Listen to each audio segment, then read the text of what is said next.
আমাদের জীবনটাই একটা ঝড় তুফান, কেননা এই ঝড় তুফানের চেয়েও বেশি কিছু কিছু মানুষের যেগুলা কাজ হাজার ঝড় তুফানের মধ্যেও তারা কাজ করে পরিশ্রম করে যাচ্ছে।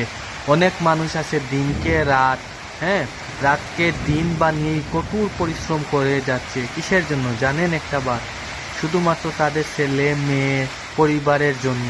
এটাই হচ্ছে বাস্তব। তাই আমরা একটা কথা ভেবে এবং চিন্তা করেই না কেন?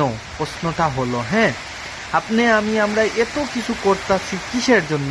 একটাবার কেন আমাদের মৃত্যুর কথাটা স্মরণ হয় না?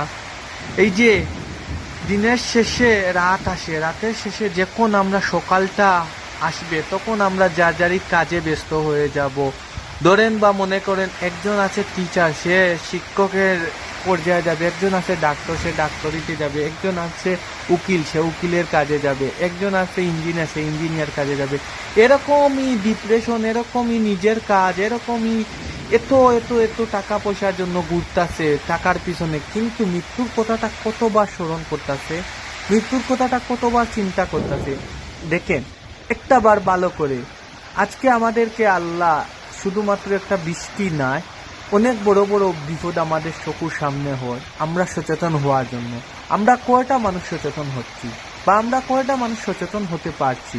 কেননা শুধু আমরা আমাদের জানে, আমাদের মনের ভিতরে যে আইস টাইস আছে, কেমনে বড় হব, কাকে মেরে কাকে বড় হব, কিভাবে দান্দা করব, এইটা হচ্ছে আমাদের সবচেয়ে বড় দান্দা।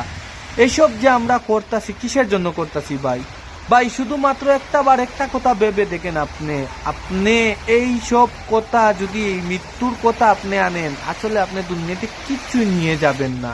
আপনি একটা কথা ভেবে দেখেন, যেমন আপনি এই দুনিয়াতে সর্বপ্রথম আপনাকে অন্যেরা কাপড় পিন্দাইয়া পরাইয়া দিয়েছে, ঠিক তেমনই ভাবে ওই একই কাপড় অন্যরা শেষ মুহূর্তে আপনাকে পরাইয়া পিন্দাইয়া দিবে, শেষ গন্তব্যে আপনাকে পৌঁছাবে। হ্যাঁ, সেজন্য এই বৃষ্টি, এই ঝড়, এই ভিডিও তুলে আমি একটা উদাহরণস্বরূপ আপনাদেরকে দিলাম।